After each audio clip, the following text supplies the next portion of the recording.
આજની ધર્મકથા. પ્રણામ. દેદશા અને વિમલશ્રી બંને પોતાના જીવનના ઉત્તરાર્ધમાં એવું જીવન જીવી રહ્યા હતા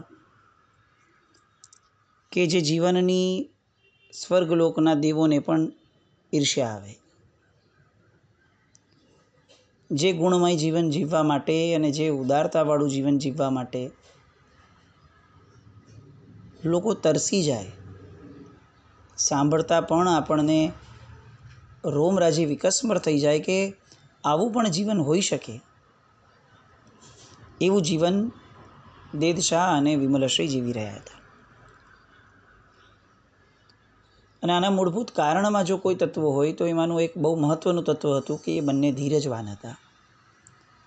વિમલશ્રીએ દુઃખના એવા દિવસો પણ જોયા કે જેમાં પોતાના પતિનો સાથ પણ ન હોય અને પોતાની સમૃદ્ધિ અથવા પોતાનું જીવન કેવી રીતે જશે એની કલ્પના પણ બીજા દિવસ માટેની પણ ન હોય. પણ તેમ છતાં એ બધા દિવસોમાં એક બહુ મોટી મૂડી જે બંનેના જીવનમાં હતી એ હતી એકબીજા પ્રત્યેનો અનહદ પ્રેમ, એકબીજા પ્રત્યેની અનહદ લાગણી. એ જમાનામાં કદાચ પ્રેમ વ્યક્ત કરવા માટે જે અત્યારે હોડ લાગી હોય છે, હું તમને પ્રેમ કરું છું આવું બોલવાની, કદાચ એ શબ્દો નહીં હશે, એટલી બધી અભિવ્યક્તિઓ કદાચ ન હોય, પણ જીવન એવા હતા કે જેમાં આ અભિવ્યક્તિની જરૂર ન પડે ને તેમ છતાં પણ એ જીવાઈ જાય. વિમલશ્રીના મોઢા પર પોતાને પુત્ર થવાનો છે એનો અનહદ આનંદ પેલા સ્વપ્ન દ્વારા મળ્યો કે જે સ્વપ્નમાં દીવો પેટાવ્યો હતો અને પેટાવેલો દીવો એ અનેક ઘરોને અને પછી છેવટે એ આખા સમુદ્રને અજવાળી રહ્યો હતો. દિવસો વીત્યા, પુત્રનો જન્મ થયો. ફક્ત આ બે વ્યક્તિઓ નહીં, આખું ને આખું વિદ્યાપુર આનંદી ઉઠ્યું. કારણ કે વિદ્યાપુરના દરેકે દરેક વ્યક્તિ માટે આ દેદશા, કનકગીરી દેદશા અને વિમલશ્રી એ એમના જીવનનું અભિન્ન અંગ બની ગયું હતું. ઉદાર માણસો હંમેશા લોકપ્રિય થઈ જાય, એને લોકપ્રિય થવા માટે પ્રયત્નો કે પુરુષાર્થ ન કરવા પડે. એમની ઉદારતા એ જ એમના મેસેન્જર તરીકે બધે જ પ્રસરી જાય અને એક સુવાસ લોકોના જીવન સુધી પહોંચતી જાય. વિદ્યાપુર સાથે સાથે આ બંનેનું ઘર આનંદી ઉઠ્યું. ઘરને ઉજાડતો દીવો પેટાય તો ઘર કેમ ન આનંદે, અને એમાં પણ આવા સંકેત સાથે જગતને ઉજાડનારો સૂરજ ઉગ્યો હોય ત્યારે તો કેવો આનંદ છવાય. પુત્ર જન્મની ખુશાલી રૂપે વિદ્યાપુરમાં દાનની ગંગા અને યમુના વહેવા લાગી. નોર્મલ કોર્સમાં પણ જે દાનની ધારા અસ્ખલિતપણે વહેતી હતી એ હવે આવા પ્રસંગે તો કઈ રીતે વિકસ્વર ન થાય. દિવસોની આશા, ચિરદ્રષ્ટ એવું સ્વપ્ન અને કુળની કીર્તિ, આ બધું જ જાણે સદેહે દેદશાના મહેલના આંગણે ઉતરી આવી હોય, કલ્પવેલી ઉતરી હોય એવો આનંદ, એવી અનુભૂતિ દેદશા અને વિમલશ્રી કરી રહ્યા હતા. શુભ દિવસે પુત્રનું નામકરણ થયું અને નામ પડ્યું પેથડ કુમાર. નવોદિત સૂર્ય જેમ પ્રકાશથી પ્રભાવિત વધતો જાય એમ પેથડ સમયના વહેણ સાથે વૃદ્ધિ પામવા માંડ્યા. અભ્યાસ થયો, શૈશવકાળ પૂર્ણ થયો અને ત્યાં જ પેથડની કાયલતા પર યૌવનની વસંત વિકસ્વર થતી ગઈ. એના અંગની ડાળીએ કોયલના કુંજન શરૂ થયા અને કુંજનના પડઘાએ કેટલીય નવયૌવનાઓ પેથડ તરફ આકર્ષિત થવા લાગી. મહાપુરુષની અર્ધાંગના થવાનું સૌભાગ્ય કોને ન ગમે, પરંતુ દરેક છીપ મોતી ન બની શકે, અને એટલા માટે પેથડના અર્ધાંગિની થવાનું સૌભાગ્ય પ્રથમણી નામની એક સુશીલા અને સુરૂપા નારીને મળ્યું. લગ્ન થયા. માતા પિતાએ વધુ મુખનું દર્શન કર્યું. પુત્રવધૂના મુખનું દર્શન એ માતા પિતા માટે જીવનનો એક લાવો ગણાય. બંનેવે સંતોષનો શ્વાસ લીધો અને હવે વર્ષો પસાર થઈ રહ્યા છે. પીથળનું લગ્ન જીવન પણ દીર્ઘકાળ સુધી એ રીતે જતું હતું. વર્ષો પછી દેદશાના ઘરે પાછું પારણિયું બંધાયું અને હાલરડાઓની હલકે વાતાવરણ ગીત સંગીતથી મઢાઈ ગયું. પ્રથમણીએ એક પુત્રને જન્મ આપ્યો. એ પુત્રનું તેજ વગેરે જોઈને પણ બધા પોતપોતાને ધન્ય માનવા લાગ્યા. એનું નામ રાખવામાં આવ્યું ઝાંઝણ. અને હવે પીથળશા પોતાની આશા વેલડીના એ ફૂલની ફોરમ સૂંઘીને તરબતર બની જવા લાગ્યા. દેદશા વૃદ્ધ થયા હતા. કાયા હવે પહેલાં જેટલું સાથ આપતી ન હતી.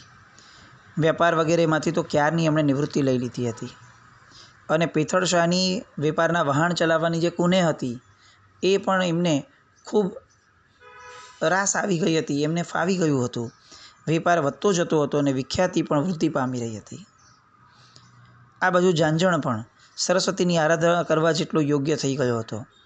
આચાર્ય વિદ્યાકરની એ સમયની પાટણ પટુથા એ બધી પ્રસિદ્ધ હતી, એમની ભણાવવાની પદ્ધતિઓ. એટલે રાજપુત્રો પણ શ્રેષ્ઠી પુત્રો પણ જ્યાં જતા હતા એ જગ્યાએ એક શુભ પડે પીથળશાહે ઝાંઝણ કુમારને વિદ્યાભ્યાસ માટે મૂક્યા. સમય બહુ ફાસ્ટ પસાર થાય છે. હવે કાળ પોતાના પડખા ફેરવવાનું ફરીથી શરૂ કરે છે. એક શુભ તિથિએ વિમલશ્રીને ઉપવાસ હતો. ઉંમર ઘણી થઈ ગયેલી, પણ તેમ છતાં હજી પણ જીવનમાં ધર્મ એ ક્યાંય પણ પોતાનાથી અળગો થાય એવી કોઈ જાતની તૈયારી નહીં. અને યથાશક્તિ ધર્મ કરવાની વાત હોય એટલે ક્યાંય પણ પોતાનું સત્વ, પોતાનું શારીરિક બળ છુપાવવાની કલ્પના પણ ના આવે. એ જમાનો પ્રામાણિક લોકોનો જમાનો હતો. ત્યારે ધર્મ ક્રિયાઓ દ્વારા લોકોને ઓળખાવવાવાળી પરંપરા ન હતી, પદ્ધતિ ન હતી. ત્યારે લોકોને પ્રામાણિકતાથી અને ગુણોથી ઓળખવાની પરંપરા હતી, પદ્ધતિઓ હતી. આજે આપણે એટલા બધા બાહ્યમાં અને લૌકિક વસ્તુઓમાં રત થઈ ગયા છીએ કે આપણી લોકોને ઓળખવાની પદ્ધતિ પણ બહુ વિચિત્ર થઈ ગઈ. યા તો એને ધર્મક્રિયાઓ દ્વારા ઓળખીએ અને ટેગ લગાડી દઈએ કે આ બહુ ધર્મિષ્ઠ છે, યા તો એને બહુ પૈસાથી ઓળખી અને એનું એક સ્ટેટસ માનવા લાગીએ અને એને માન આપવા લાગીએ. માન આપવાના માપદંડો આપણા બહુ બદલાઈ ગયા. આપણા સંઘની અંદરમાં પણ કેટલાય લોકો એવા હશે કે જે અત્યંત ગુણવાન હશે. કેટલાય ગુણોને પોતાના જીવનની અંદરમાં સરસ મજાની સત્વની ધારા ફોરવીને એક્સેસ કરતા હશે, પણ આપણા જીવનમાં એમની નોંધ ક્યારે લેવાતી જ નહીં હોય. જિનાલય ઉપાશ્રય પણ જઈએ તો પણ આપણી દૃષ્ટિએ નોંધપાત્ર વ્યક્તિઓ એ જેમણે દાન આપ્યું છે, જેમણે તપ વગેરે કર્યું છે, એ જ રહેવાના લગભગ. દાન ધર્મ છે, શીલ ધર્મ છે, તપ પણ ધર્મ છે, તો ભાવ એ પણ ધર્મ છે. અને ભાવ એ જરૂરી નથી કે સમૃદ્ધિથી લપેટાયેલા હોય, જરૂરી નથી કે એ ભાવો બધા એક સ્ટેટસ સાથે જોડાયેલા હોય. બહુ સામાન્ય વ્યક્તિ હોય પણ એના ભાવો ઊંચા હોય, એનું ગુણમય જીવન હોય, તો એની ઉપબૃહણા સંઘની અંદરમાં કેમ ન થાય? આપણી દૃષ્ટિ ખરેખર બદલાવાની જરૂર છે. વ્યક્તિને એના ગુણોથી ઓળખવાની પદ્ધતિ જ્યાં સુધી આપણા જીવનમાં આપણે નહીં લાવીએ ત્યાં સુધી આપણે સંકલેશો કરતા જ રહીશું. નવા નવા સંબંધો અને પછી એ સંબંધ દ્વારા ઊભા થતા કંઈ કેટલાય પ્રશ્નો, આમાં ને આમાં જીવન પૂરું. અહીંયા વિમલશ્રી સાથે એક પ્રસંગ બન્યો. ઉપવાસ હતો અને બીજે દિવસે પારણું આવ્યો. પારણામાં પરમ અન્ન કહી શકાય એવી ચંદ્રની ચાંદની જેવી ઉજ્જવળ ખીર ભાણામાં આવી. આ ખીર પણ એક બહુ શાશ્વતી વસ્તુ ગણી શકાય, કારણ કે કોઈ પણ તીર્થંકર ભગવંતોનું પ્રથમ પારણું ખીરથી થાય, બહુધા પ્રાય કરીને. એટલે પરમ અન્ન કહેવાય ને સંસ્કૃતમાં. આવી ખીર એમના પાત્રમાં પડી અને એમાં ઉત્તમમાં ઉત્તમ દ્રવ્યોનો સંસ્કાર પણ કરવામાં આવ્યો હતો. કસ્તુરી, કેસર જેવી પુષ્ટિદાયક વસ્તુઓ. અને એટલા માટે આ ક્ષીરનું જે ભોજન છે એની સોડમ, એની સુગંધથી આખો ખંડ મગમગાઈ ગયો હતો. વિમલશ્રી ભોજન કરવા બેઠા, પણ આ જ ટાણે કોઈ એક માલણ ફૂલોની છાપ આપવા માટે ઘરે આવીને ઊભી. એણે ફૂલો તો આપી દીધા, પણ એનું અંતર અને એની આંખ એ ખીર પર મંડાઈ ગઈ, જેની સુગંધ વાતાવરણને આટલી મઘમઘાટ અને માદકતાથી ભરી રહી છે. એ ખીર પ્રત્યે એ અતિશય આકર્ષાય.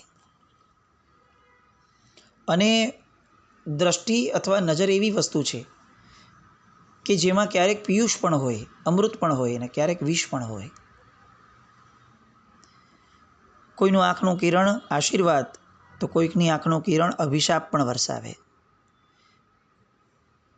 આ જગતના કમભાગે એ માલણની નજરમાં અભિશાપ આવ્યો અને એના કારણે ક્ષીર ભોજન એ વિષ ભોજન બની ગયું. માલણ એ ખીરને પોતે ટીકી ટીકીને જોઈ રહી છે અને છેલ્લે પોતાના કપાળે ટકોરો મારી અને જોરથી એવું બોલીને જાય છે, રે મારું આવું ભાગ્ય ક્યારે જાગશે કે હું આવું ભોજન કરી શકીશ. આ વિષભરી દૃષ્ટિ, અધુરાશ, અધીરાય, ઈર્ષ્યા, અસંતોષ, આવા કેટલાય અવગુણોથી યુક્ત એવી દૃષ્ટિ. આપણે ત્યાં એટલે ભોજન કરવા જેટલા પણ વ્યક્તિઓ ઘરમાં હોય ને બધાને સાથે બેસવાની વાત હતી. એના ઘણા કારણોમાંનું આ એક કારણ કે કોઈક જમ્યું ન હોય ને તો એને એમ ન થાય કે આ મને ન મળ્યું ને આમને મળી ગયું. કારણ કે આપણા ભોજન સમયે કોઈનો અસંતોષ એ આપણા ભોજન દ્વારા આપણા દેહને અસર કરે છે. જેવું અન્ન એવું મન. એ વાત જેમ અન્ન માટે છે એ રીતે અન્ન ગ્રહણ સમયની એ પ્રકારની પરિસ્થિતિઓ માટે પણ છે. અને એટલે જ પરમાત્માના શાસનની અંદરમાં સૌથી મહત્ત્વનું અંગ કહી શકાય એવા સાધુ સાધ્વીજી ભગવંતોને પોતે ગોચરી વાપરે એ સમયે કોઈની પણ દ્રષ્ટિ ન પડે એ વાતને લક્ષ્યમાં રાખવાની વિધિ મુકાઈ ગઈ. કોઈ જોઈ તો શું વિચારે, અને એના વિચારોના પડઘા આ અન્ન દ્વારા દેહ ઉપર પડે તો શું. એટલે એમની ગોચરી એ આપણને દ્રષ્ટિગોચર ન થઈ શકે એ રીતે જ થાય. આપણા જીવનમાં પણ આપણે આ વસ્તુને બહુ ગંભીરતાથી લેવા જેવી વાત છે. કેટલી વાર આવું થતું હોય કે બહુ સારામાં સારું ભોજન બનતું હોય, ઘરના બધા લોકો જમતા હોય, પીરસવાવાળા અથવા કામ કરવાવાળા ભાઈઓ બહેનો, એમને સતત એમ થાય કે આવું મને ક્યારે મળશે, આવું મને ક્યારે મળશે. આપણને કદાચ ખ્યાલ પણ ન હોય, પણ એની આ બધી વાતોની અસરો જીવન પર પડતી હોય. આપણું જીવન છે ને ઉર્જાથી ચાલે છે, એનર્જીથી. અને એનર્જી શુભ અને અશુભ રહેવાની. શુભ છે તો પણ અસર કરે, અશુભ છે તો પણ અસર કરે. અમે મોડર્ન છીએ, અમે આ બધી વસ્તુઓમાં માનતા નથી, જે ન દેખાય એવી વસ્તુઓનો અર્થ શું, આવી બધી બુદ્ધિનું પ્રદર્શન કરતી વાતોમાં લપેટાઈ જવું એ સંજ્ઞીપણું નથી. શ્વાસ નથી દેખાતો અને તેમ છતાં પણ શ્વાસ લઈએ છીએ ને, અને એ શ્વાસ દ્વારા જ જીવન જીવાય છે એવું માનીએ છીએ ને. એનર્જી સિવાય, શક્તિઓ સિવાય આ સૃષ્ટિ ટકી ન શકે. અને અહીંયા નબળી એનર્જી દ્વારા આ વિમલશ્રીનું ભોજન એ નજરાયું. અને વિમલશ્રીએ તો સહજપણે ખીર આરોગી લીધી. સાંજ થઈ ન થઈ ત્યાં તો એ દ્રષ્ટિના વિષની જીવલેણ અસરો એ વર્તાવા લાગી અને વિમલશ્રીનો દેહ હવે પીડાથી ઘેરાવા લાગ્યો.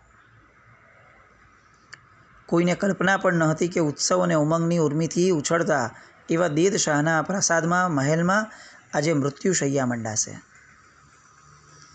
કાળનો કાસદ આવ્યો અને નગરના અનેક લોકોની માતા કહી શકાય એવા વિમલશ્રી એમની સાથે એ મૃત્યુનો ખેલ ખેલીને ગયો. શરૂઆતમાં તો વિસૂચિકાનો જબ્બર પ્રકોપ થયો અને પછી ધીરે ધીરે વિમલશ્રીના દેહના હીરને ચીરીને એ પ્રકોપ શરીરને મૂરઝાવા લાગ્યો. અને વિધિના અણધાર્યા ફટકાના ઘાને કારણે દેદશા પોતાનું જીવન જાણે ગુમાવી રહ્યા હોય, પોતાનો પ્રાણ ગુમાવી રહ્યા હોય એવી વેદનામાં રહ્યા. વિમલશ્રીની અસ્વસ્થતા એ ઝાંઝણથી માંડીને પ્રથમણીથી માંડીને તમામ વ્યક્તિઓ માટે ખૂબ અસ્વસ્થ બનાવનારી હતી. આંગળીના ટેરવે આ જે સર્જનહાર હતા એ સર્જનહારની આ લીલા લોકો જોઈ રહ્યા હતા. ચારે બાજુ લોકોને એમ હતું કે બસ હમણાં આ દીવો બુઝાશે, અને એટલે ચારે બાજુ આંસુઓ, ડુસકાઓ અને રુદન એની એક આખી દુનિયા ઊભી થતી હતી. પિતળશાની મનોદશા પણ બહુ જ ગમગીન બની ગઈ.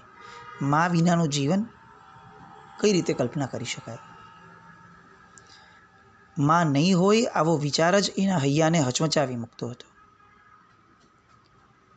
ગંભીરતાથી ભરી થોડી પળો પસાર થઈ. બધાએ જોયું કે હવે એમનો આતમહંસ એ અજાણી ભોમ ભણી ઉડવાના ફફડાટ સાથે આ પિંજરને કોચવા માટે મથી રહ્યો છે.